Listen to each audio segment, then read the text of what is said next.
Assalamualaikum warahmatullahi wabarakatuh dan salam sejahtera untuk kita semua. Saudara, saya Romi Mesra, tutorial online pada mata kuliah logika ya. Ini adalah sesi ketiga. Jadi pada sesi ketiga ini kita akan mempelajari materi tentang analisis dan definisi ya. Namun sebelum itu saya berharap saudara sudah mengerjakan semua kegiatan yang ada pada sesi 1 dan sesi 2 sebelumnya. Dan juga pada sesi 3 ini jangan lupa absensi diisi, kemudian juga membaca modul, membaca materi inisiasi ya.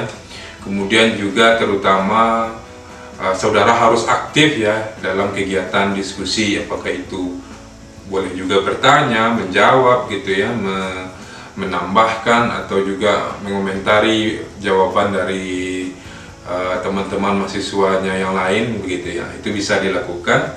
Kemudian di bagian akhir jangan lupa mengikuti tes formatif ya.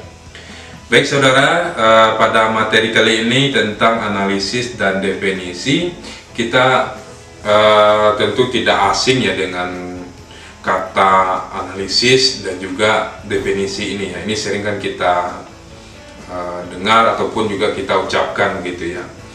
Misalnya analisis, kita diarahkan untuk menganalisis sesuatu ya, apakah misalnya kalau ada berita-berita yang ada di media sosial itu kan tidak semerta-merta kita terima secara bulat-bulat ya, kita tanpa kita saring, tanpa kita analisis secara komprehensif begitu ya, apakah itu beritanya benar ataukah itu tidak begitu ya. Kemudian juga soal definisi tentu sering juga kita sampaikan juga ya, kita menjelaskan definisi-definisi di bidang studi kita misalnya atau bidang keilmuan kita. Misalnya kalau saya di sosiologi tentang definisi interaksi sosial ya, konsep interaksi sosial, definisi stratifikasi sosial, definisi mobilitas sosial begitu ya, serta juga teori-teori yang disampaikan oleh para ahli tersebut ya.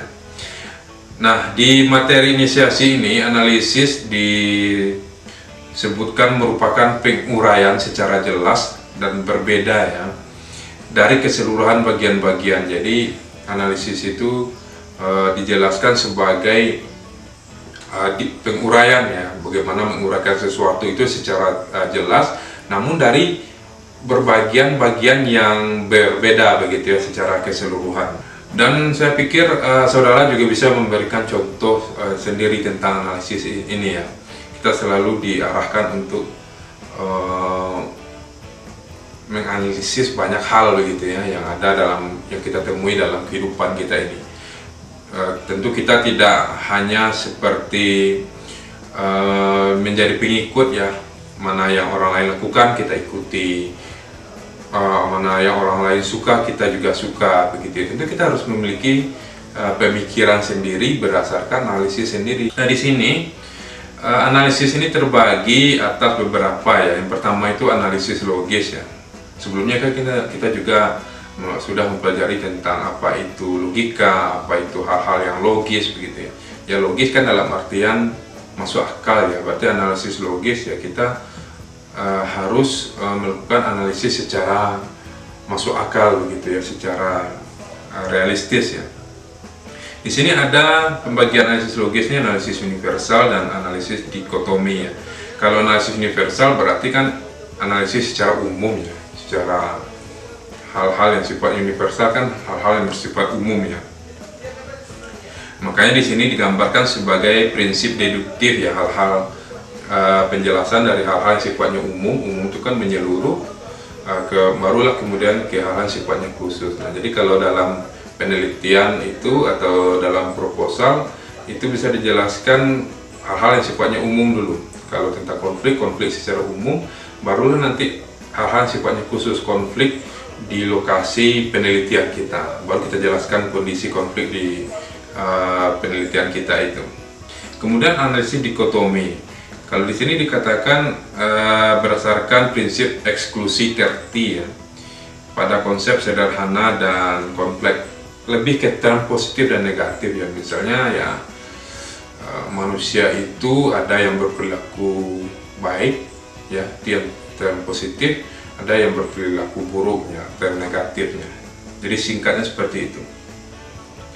Kemudian yang kedua, analisis realis. Nah ini yang kalau tadi yang pertama itu logis ya, masuk akal, ini realis lagi ya, berdasarkan kenyataannya, realistis gitu ya.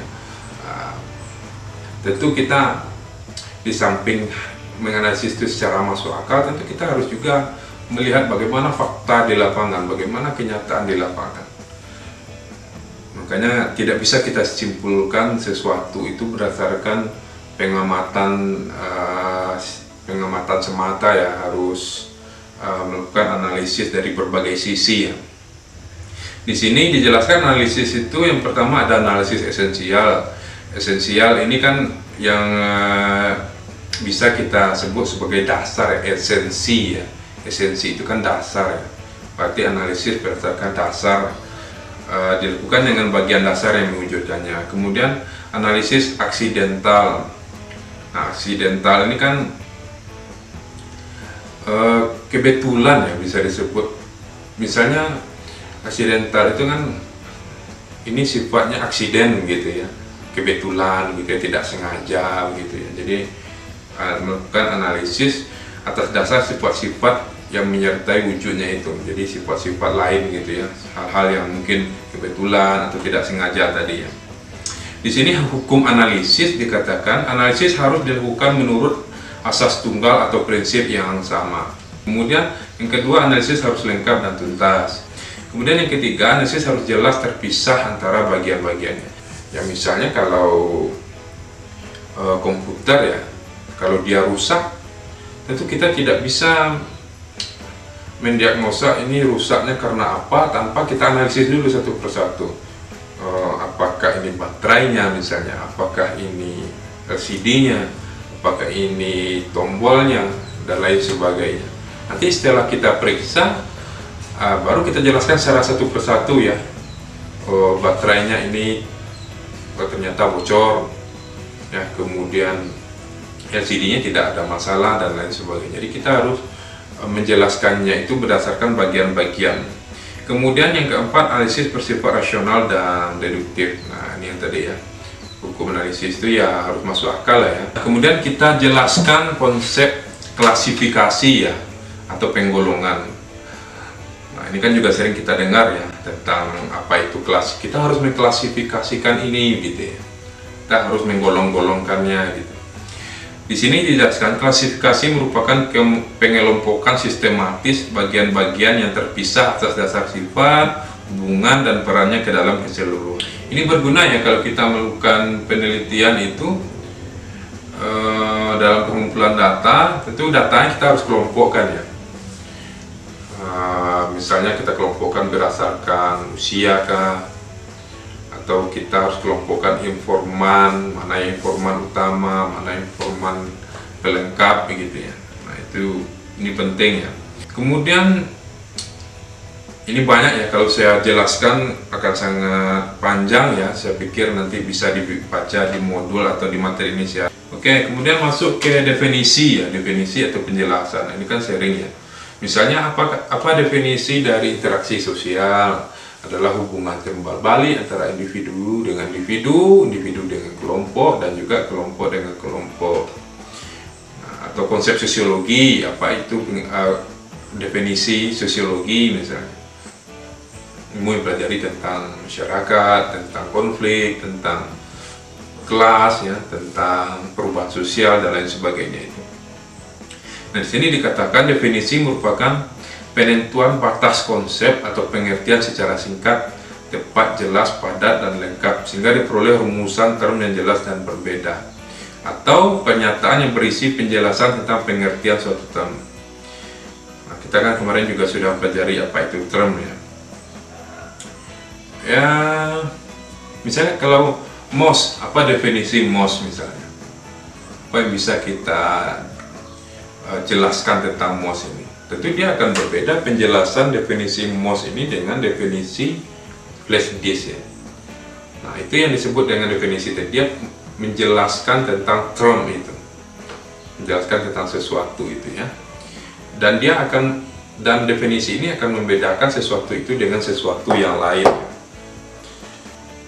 Nah, di sini banyak juga ya pembagiannya. Ini bisa saudara baca secara lebih detail ya. Definisi nominal itu ada banyak pembagiannya, mulai dari sinonim ya, persamaan, definisi simbolik, etimologi ya, dan lain sebagainya. Ini definisi realis, definisi praktis.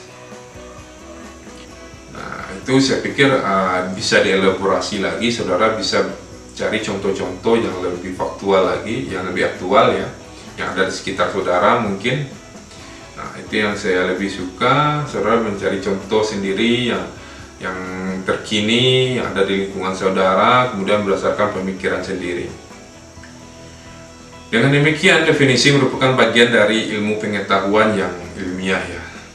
Itu tentu kita pahami ya, bahwa ketika kita mempelajari suatu ilmu, ketika mahasiswa mengambil sebuah mata kuliah, tentu banyak definisi-definisi yang ada di sana ya. Mulai dari membaca bukunya, banyak definisi yang disampaikan dosen, banyak definisi begitu ya. Nah, itulah penjelasan dari analisis, klasifikasi, dan definisi untuk mengungkapkan konsep secara logis ya. Nah, jadi mudah-mudahan saudara bisa memahami penjelasan melalui video ini. Tujuan saya adalah untuk membantu saudara yang mungkin kalau dengan membaca materi atau hanya membaca modul dan membaca materi inisiasi, dan juga saya ingin menghadirkan diri saya dalam proses tutor ini ya, tutorial online ini. Nah, dan saudara juga bisa mungkin kalau ada penjelasan saya yang kurang atau ada yang bisa saudara tambahkan, kritisi, nah itu bisa menjadi bahan untuk kita berdiskusi juga di kolom diskusi ya. Nah, itu harapannya. Dan juga kan ada fitur pesan ya di bagian LMS, itu bisa juga kita lakukan untuk berinteraksi. Saya sudah lakukan itu dengan beberapa mahasiswa, ada yang bertanya ya, saya juga untuk menyampaikan informasi. Nah, itu saya gunakan. Namun kalau masih ada yang ingin disampaikan di luar itu, saudara bisa hubungi saya melalui media sosial di bawah ini. Demikian saudara, semoga saudara tetap semangat ya mengikuti kegiatan di sesi ketiga ini. Seperti arahan saya di awal tadi, saya harap saudara melakukan setiap tahapan dari kegiatan di sesi 3 ini. Itu saja saudara, terima kasih atas perhatiannya. Sampai ketemu lagi pada sesi berikutnya. Assalamualaikum warahmatullahi wabarakatuh, dan salam sejahtera untuk kita semua.